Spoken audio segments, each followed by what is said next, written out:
जय हिंद दोस्तों, स्वागत है आप सभी का आपके अपने YouTube चैनल जीके जीएस के भंडारा पर। साथियों, आज की इस वीडियो में आपको सेट नंबर 10 और ये आरपीएफ कांस्टेबल का भर्ती परीक्षा 2019 के 20 जनवरी के द्वितीय पाली का आपको सेट कराने वाला हूं। और ये PYQ सीरीज का हमारा ये 10 नंबर का सेट है, जिसमें आपको जीके जीएस के 50 अति महत्वपूर्ण प्रश्न कराने वाला हूं। अगर आपको ये वीडियो पसंद आए तो वीडियो को आप लोग लाइक कर दीजिएगा। आरपीएफ कांस्टेबल 2019 के अगर आपको सारे PYQ प्रश्न करने हैं तो चैनल को अभी आप लोग सब्सक्राइब कर लीजिएगा। मैं यहाँ पर आपको बिल्कुल A to Z जितने भी PYQ प्रश्न पूछे गए सारे के सारे आपको कराने वाला हूँ, तो फटाफट से जुड़ जाइएगा। तो फिर चलिए शुरू करते हैं बिना टाइम वेस्ट करे पहले प्रश्न के साथ। तो पहला प्रश्न है आपके सामने कि लाफर वक्र कराधान की औसत दरों का डॉट डॉट से संबंध प्रदर्शित करता है। तो ये किससे संबंध प्रदर्शित करता है ये आपको बताना है। पहला का राइट आंसर क्या हो जाएगा? तो जितने भी लोग पहला का बता रहे हैं, दूसरा ऑप्शन सरकार को कुल कर राजस्व, दूसरा ऑप्शन वो राइट आंसर हो जाएगा। दूसरा प्रश्न है कि निम्नलिखित में से किस खेल से कूदने की क्रिया अनिवार्य रूप से संबंधित है? तो किस खेल से है? तो ये पोल वॉल्ट से है। पहला ऑप्शन है करेक्ट आंसर हो जाएगा। तीसरा प्रश्न आ जाता है, भारतीय रिजर्व बैंक द्वारा संपत्ति समायोजन सुविधा किस वर्ष शुरू की गई? तो ये सुविधा कब शुरू की गई थी? तो ये शुरू की गई थी 2000 में। तीसरा का दूसरा ऑप्शन देने वाले सभी लोगों का ये करेक्ट आंसर हो जाएगा। चौथा प्रश्न है आज आपके सामने कि निम्नलिखित में से कौन एक प्रशिष्ट प्रकार का कोलाइड है? तो कौन सा है? तो ये कोहरा है। चौथा का तीसरा ऑप्शन देने वाले सभी लोगों का करेक्ट आंसर हो जाएगा। पांचवा प्रश्न है कि महाभाष्य पुस्तक किसने लिखी? तो किसके द्वारा ये महाभाष्य पुस्तक को लिखा गया था? तो महाभाष्य पुस्तक को लिखा था पतंजलि ने। 5 का दूसरा ऑप्शन करेक्ट आंसर हो जाएगा। छठवां प्रश्न है कि भारत में वास्को डी गामा सबसे पहले कहाँ पहुंचा था? तो जो वास्को डी गामा ये सबसे पहले कालीकट में पहुंचा था। छठवां का तीसरा ऑप्शन है वो करेक्ट आंसर हो जाएगा। सातवां प्रश्न है कि यदि कोई वस्तु तार के रूप में ढाली जा सकती है तो वह कहलाएगी? तो वह क्या कहलाएगी? 7 का आंसर बताना। तो वह तन्य कहलाएगी। चौथा ऑप्शन करेक्ट आंसर हो जाएगा। आठवां प्रश्न है कि दमन और दीप की सीमा रेखा किस भारतीय राज्य से मिलती है? तो कौन से भारतीय राज्य से मिलती है दमन द्वीप की सीमा रेखा? तो ये मिलती है गुजरात से। 8 का दूसरा ऑप्शन करेक्ट आंसर हो जाएगा। नौवां प्रश्न है आपके सामने कि चाक्यार कुतु प्रसिद्ध नृत्य शैली है, तो ये कौन से राज्य की है? तो ये चाक्यार कुतु प्रसिद्ध नृत्य शैली है, ये केरल राज्य की है। 9 का चौथा ऑप्शन है वो करेक्ट आंसर हो जाएगा। चलिएगा, अगला प्रश्न आ जाता है प्रश्न संख्या 10 है कि निम्नलिखित में से किस संसदीय न्यायाधिकरण का गठन सबसे पहले हुआ था? तो किसका हुआ था? 10 का आंसर आपको बताना है। तो सबसे पहले जो गठन हुआ था वो जल संरक्षण और प्रबंधन के लिए संसदीय न्यायाधिकरण का हुआ था। चौथा ऑप्शन वो करेक्ट आंसर हो जाएगा। 11वां प्रश्न आ जाता है आपके सामने, केंद्रीय अन्वेषण ब्यूरो को डॉट डॉट द्वारा शक्तियां प्राप्त होती हैं। तो ये किसके द्वारा शक्तियां प्राप्त होती हैं? तो ये होती हैं दिल्ली विशेष पुलिस स्थापना अधिनियम के तहत। 11 का तीसरा ऑप्शन करेक्ट आंसर हो जाएगा। वीडियो पसंद आ रही तो प्लीज़ वीडियो को लाइक करें, कमेंट करें। चैनल को सब्सक्राइब नहीं कर रखा होगा तो चैनल को आप लोग जरूर सब्सक्राइब कर लीजिएगा। 12वां प्रश्न है कि महात्मा गांधी राष्ट्रीय ग्रामीण रोजगार गारंटी योजना का लक्ष्य न्यूनतम कितने दिन का रोजगार प्रदान करना है? तो ये कितने दिन का है? तो ये 100 दिनों का रोजगार भत्ता। 12 का तीसरा ऑप्शन है वो करेक्ट आंसर हो जाएगा। 13वां प्रश्न है कि किसकी संस्तुति पर केंद्रीय सतर्कता आयोग की स्थापना की गई? तो ये किसकी संस्तुति पर की गई थी? तो ये की गई थी संथानम समिति के द्वारा। 13 का चौथा ऑप्शन करेक्ट आंसर हो जाएगा। 14वां प्रश्न आपके सामने आ जाता है कि 18वें एशियाई खेलों में किस देश ने सर्वाधिक पदक प्राप्त किए? तो कौन से देश ने किए थे? तो ये चीन ने किए थे। 14 का तीसरा ऑप्शन देने वाले सभी लोगों का ये करेक्ट आंसर हो जाएगा। 15वां प्रश्न आ जाता है आपके सामने कि बौद्ध धर्म की कौन सी शाखा बोधिसत्व कहलाता है? तो कौन शाखा कहलाती है? तो ये कहलाती है महायान शाखा। 15 का तीसरा ऑप्शन है वो राइट आंसर हो जाएगा। चलिएगा, 16वां प्रश्न आ जाता है आपके सामने कि महिलाओं में पाए जाने वाले लिंग गुणसूत्र कौन से हैं? तो कौन से हैं? तो ये XX हैं। 16 का तीसरा ऑप्शन वो राइट आंसर हो जाएगा। 17वां प्रश्न आपके सामने आ जाते हैं, केंद्रीय सतर्कता आयोग के सदस्यों का कार्यकाल कितना होता है? तो ये 4 वर्ष का होता है। 17 का चौथा ऑप्शन करेक्ट आंसर हो जाएगा। 18वां प्रश्न है कि मनुष्य का कान डॉट डॉट की आवृत्ति से अधिक की ध्वनियाँ नहीं सुन सकता है। तो कितने हर्ट्ज के अधिक से नहीं सुन सकता है? तो ये 20 किलो हर्ट्ज से अधिक की नहीं सुन सकता है। 18 का तीसरा ऑप्शन है वो राइट आंसर है, हो जाएगा। 19वां प्रश्न है कि आपके सामने कि डांडिया रास निम्न में से किस राज्य का पारंपरिक लोक नृत्य है? तो डांडिया ये गुजरात का है। 19 का तीसरा ऑप्शन देने वाले सभी लोगों का करेक्ट आंसर है, हो जाएगा। 20वां प्रश्न है आपके सामने कि राष्ट्रीय मानवाधिकार आयोग का अध्यक्ष कौन होता है? तो कौन होता है? तो राष्ट्रीय मानवाधिकार आयोग का जो अध्यक्ष होता है वो होता है भारत का सेवानिवृत्त मुख्य न्यायाधीश। 20 का तीसरा ऑप्शन करेक्ट आंसर है, हो जाएगा। चलिएगा, 21वां प्रश्न है आपके सामने कि दिए गए विकल्पों में से कौन सी क्रिया जिम्नास्टिक्स से संबंधित नहीं है? तो कौन सी क्रिया संबंधित नहीं रखती है? तो जिम्नास्टिक्स से जिसका संबंध नहीं है वो है कॉर्ट व्हील। 21 का तीसरा ऑप्शन है वो राइट आंसर हो जाएगा।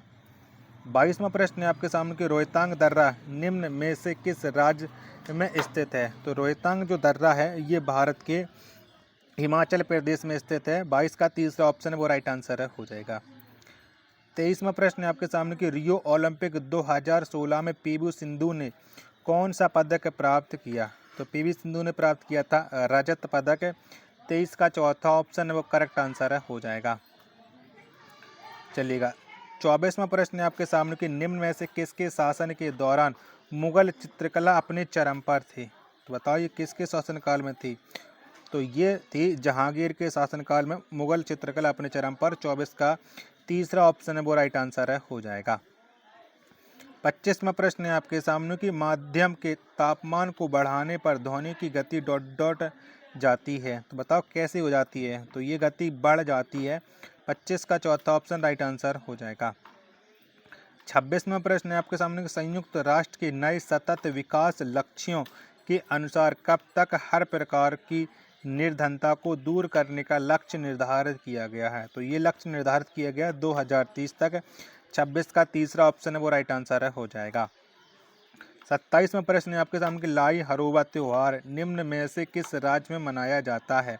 तो जो लाई हरोबा त्योहार है ये भारत के मणिपुर राज्य में मनाया जाता है। 27 का चौथा ऑप्शन है वो राइट आंसर है, हो जाएगा।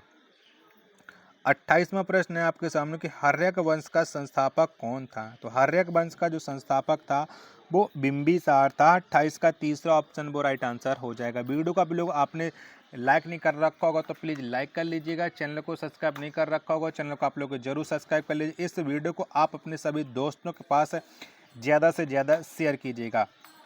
29वां प्रश्न है कि जीवन के लिए सहायक पृथ्वी की सबसे ऊपरी परत क्या कहलाती है? तो ये कहलाती स्थल मंडल। 29 का दूसरा ऑप्शन वो राइट आंसर है, हो जाएगा।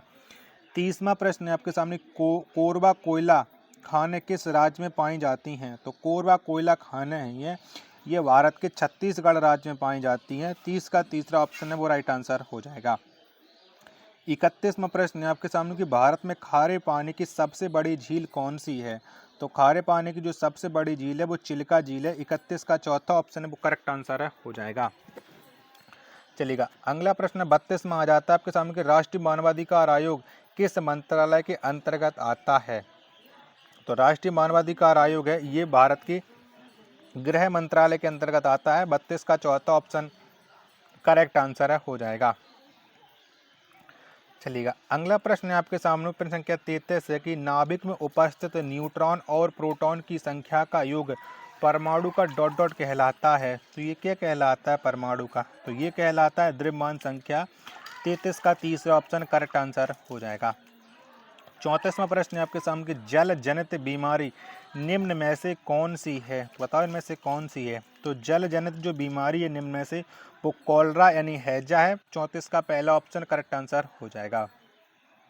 35वां प्रश्न है आपके सामने कि बैफिन द्वीप निम्न में से किस महाद्वीप में स्थित है? तो जो बैफिन द्वीप है ये भारत के उत्तरी अमेरिका में स्थित है। 35 का चौथा ऑप्शन करेक्ट आंसर हो जाएगा। 36वां प्रश्न आपके सामने आ जाता है कि पिच शब्द का संबंध किस खेल से है? तो इसका संबंध क्रिकेट से है। 36 का चौथा ऑप्शन करेक्ट आंसर हो जाएगा। 37वां प्रश्न है आपके सामने कि सभी ग्रह सूर्य के चारों ओर डॉट डॉट कक्षा में घूमते हैं। तो बताओ ये कौन सी कक्षा में घूमते हैं? 37 का आंसर आपको बताना। तो ये दीर्घ वृत्ताकार कक्षा में घूमते हैं। चौथा ऑप्शन करेक्ट आंसर है, हो जाएगा। 38वां प्रश्न है आपके सामने कि कोशिका के सूत्री विभाजन के पश्चात जनक कोशिका की तुलना में संतति कोशिका में डॉट डॉट बचते हैं। तो बताओ ये क्या बचते हैं। तो ये बचते हैं बराबर। 38 का दूसरा ऑप्शन करेक्ट आंसर है, हो जाएगा। 39वां प्रश्न है आपके सामने कि मौजूदा सेवा को एक नई सेवा के रूप में फिर से लागू करने के लिए दिए गए अनुदान को कहा जाता है। तो बताओ क्या कहा जाता है। तो इसे कहा जाता है टोकन अनुदान। तीसरा ऑप्शन है वो राइट आंसर है, हो जाएगा। 40वां प्रश्न है कि चित्तौड़ में विजय स्तंभ की स्थापना किसने कराई। तो किसने कराई थी। तो ये स्थापना कराई थी राणा कुंभा ने। 40 का दूसरा ऑप्शन करेक्ट आंसर है, हो जाएगा। 41वां प्रश्न आपके सामने आ जाता है कि भारत के राष्ट्रपति का कार्यकाल कितने समय का होता है। तो भारत के राष्ट्रपति का जो कार्यकाल है वो 5 वर्षों का होता है। कितने का। 5 वर्षों का। 41 का दूसरा ऑप्शन है वो राइट आंसर है, हो जाएगा। 43वां प्रश्न आपके सामने आ जाता है कि निम्न में से कौन सी पहाड़ी सतपुड़ा पर्वतमाला का भाग नहीं है। तो कौन सा नहीं है। 42 का आंसर आपको बताना है, जिसके चारों ऑप्शन है वो ये रहे। बताओ कौन सा नहीं है। तो 42 का जितने लोग बता रहे तीसरा ऑप्शन राजपीपला पहाड़ी, तीसरा ऑप्शन वो करेक्ट आंसर है, हो जाएगा। 43वां प्रश्न है आपके सामने कि वैली सिंह बीम का उपयोग निम्न में से किस खेल में होता है। बताओ किस खेल में होता है। तो ये होता है जिम्नास्टिक में। दूसरा ऑप्शन करेक्ट आंसर है, हो जाएगा। 44वां प्रश्न है कि घर्षण बल किसी वस्तु की गति को डॉट डॉट तो बताओ क्या कर देता है। तो ये विरोध करता है। 44 का दूसरा ऑप्शन करेक्ट आंसर है, हो जाएगा। 45वां प्रश्न है आपके सामने कि राज्य मानवाधिकार आयोग के अध्यक्ष की नियुक्ति किसके द्वारा की जाती है। तो ये नियुक्ति की जाती है भारत के हर राज्य के राज्यपाल के द्वारा।